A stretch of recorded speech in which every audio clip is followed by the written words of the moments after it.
to be a quick video on how to install a dual GPS system on a D5K or a D6K cat dozer. You'll find the following items in your kit.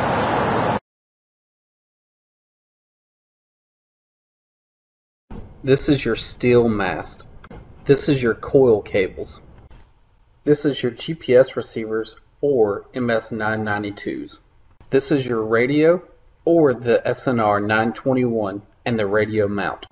This is your display or the CB460. This is the case that stores all of your components, including the GPS receivers, display, and the radio. To start with, you're going to put your steel mast on the blade. This system gets one on the left tip and the right tip of the blade.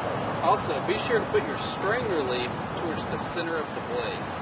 To start with, we're going to use the right mast.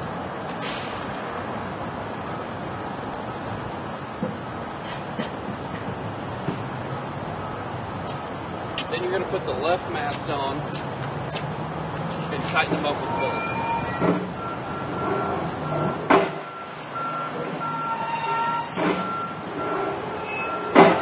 Next, we're going to mount the radio. The first thing you do is remove the AC cover so you can get to the radio compartment right here. First, you're going to install the radio mount or the aqua mount. Please note these red bushings. These go in these holes right here to absorb the shock or the vibration of the dozer and to keep it away from the metal frame. So when mounting your CB450 or CB460, you've got to take a cover plate off the dash of the machine. Remove this cover plate and put it behind the seat or in a glove box. Once you've got your CB460 installed, press Menu, scroll down to Restore Settings, press OK. Scroll down to Machine Settings, press OK. Then choose the machine serial number labeled GPS for your machine and press OK. This restores all the machine settings for the current machine. Alright, once you're ready to do your uninstall, remove the CB450 or 460 by disconnecting the connector on the back of the dash. Undo the screws and remove the CB450 and visually inspect it for any type of damage and make note if any is found.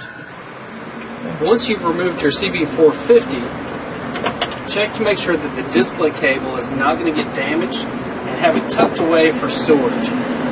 Also, take your panels that belong in the dash that have been stored in the glove box or behind the seat and return them back to the center console. When you go to mount your radio, please be sure to disconnect the rubber whip antenna. That way when you mount the AC cover back, you don't break this rubber whip antenna off. Also in your kit, you're going to find 4 black spacers. They go behind the radio to separate it from the aqua mount. When you go to remove the radio, after you've removed the AC cover, the radio, and the aqua mount, be sure to protect the connector with a dust cap or electrical tape to prevent moisture damage. After you've uninstalled the radio, it's time to disconnect the coil cables on the front of the machine.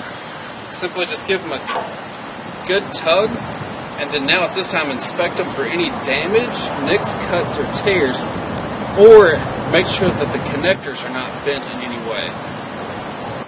The last thing that you have to do is remove the mast. But before you remove them, you want to take a step back and look at the mast for any damage to make sure they're not bent or scraped up from trees or buckets or anything of that nature. Once you've inspected, just remove the mast.